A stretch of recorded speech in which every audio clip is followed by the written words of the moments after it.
Entry date, October 25th. The hospice, with its weathered stone façade and ivy-clad walls, stood as a sentinel against the encroaching darkness of the night. It was a place of quiet dignity, where the final whispers of life mingled with the solemn tolling of the bell. As I stepped through the heavy oak doors, the familiar scent of antiseptic and old books washed over me, mingling with the faint aroma of freshly brewed tea from the nurse's station. The corridors stretched out before me like the veins of some ancient beast, each one leading deeper into the heart of the hospice. I made my rounds with a sense of reverence, moving from room to room and offering what comfort I could to the patients within. Some were sleeping, their faces peaceful in repose, while others lay awake, their eyes fixed on the ceiling as if searching for answers in the cracks and shadows. But as the night wore on, a sense of unease settled over me like a heavy cloak. The air grew thick and oppressive, weighing down on my chest and making it difficult to breathe. It was as if the very walls of the hospice were closing in around me, suffocating me with their silent presence. And then I heard it, the sound of a scream, sharp and piercing, echoing through the halls like a gunshot in the night. At first I thought it was just my imagination, a trick of the mind born of exhaustion and fear. But as the screams grew louder, more desperate, I knew that something was terribly wrong. I followed the sound, my heart pounding in my chest and my hands trembling with each step. The darkness seemed to press in on me from all sides, a tangible force that threatened to swallow me whole.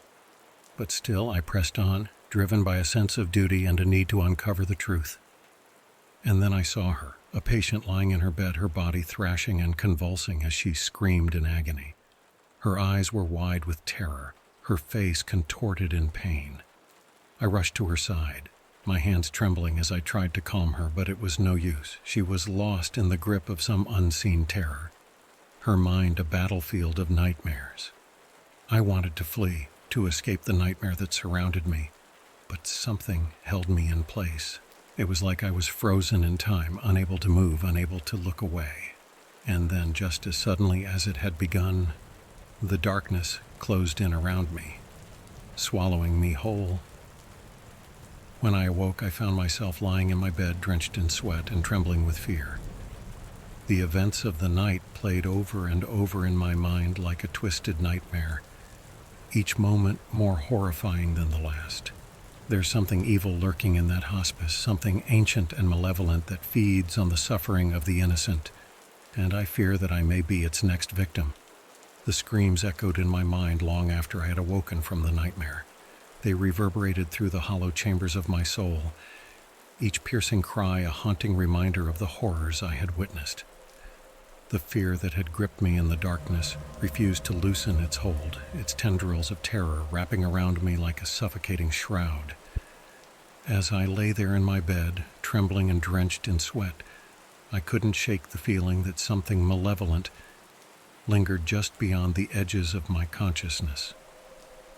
It was as if the very walls of the hospice were alive with a presence, watching, waiting, biding its time. I tried to push the memories away, to bury them deep within the recesses of my mind where they couldn't hurt me. But no matter how hard I tried, the images persisted, flashing before my eyes like scenes from a nightmare. I saw Mrs. Thompson, her face contorted in agony as she thrashed and screamed. I heard the whispers of the doctors, their voices a twisted symphony of madness, and I felt the darkness closing in around me, swallowing me whole. It was then that I knew I had to uncover the truth, to delve deeper into the mysteries that lurked within the hospice's shadowed halls. But with each step I took, the darkness seemed to grow thicker, more suffocating, until I could barely breathe. I stumbled through the corridors, my heart pounding in my chest and my hands slick with sweat. The air grew colder, the walls closing in around me like a vice. And then, just when I thought I couldn't go on, I saw it. A flicker of light at the end of the hallway, a beacon of hope in the darkness. I followed the light, my footsteps echoing off the walls as I drew closer and closer. And then, with a final burst of effort, I burst through the door and into the open air, gasping for breath as the darkness receded behind me. But even as I stood there in the cool night air, I knew that the darkness hadn't truly gone away. It lurked in the shadows, waiting for its next victim, its next opportunity to strike. I may have escaped that night, but the horror of what I had witnessed would stay with me forever. And as I looked back at the hospice, its windows dark and silent against the night sky, I knew that I would never be truly free from its malevolent grasp. As I stood outside the hospice, catching my breath and trying to shake off the lingering sense of dread, I heard a faint sound behind me. It was a whisper, barely audible, but it sent a chill down my spine. Turning slowly, I saw a figure standing in the shadows, its form hunched and twisted like a specter from a nightmare. Its eyes glowed with an otherworldly light, and its mouth twisted into a grotesque grin that sent shivers down my spine. I stumbled backward, my heart pounding in my chest as I realized the truth. The darkness that had plagued the hospice wasn't just a figment of my imagination.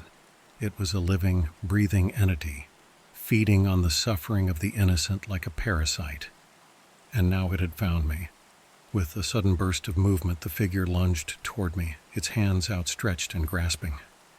I tried to scream, to run, but it was too late.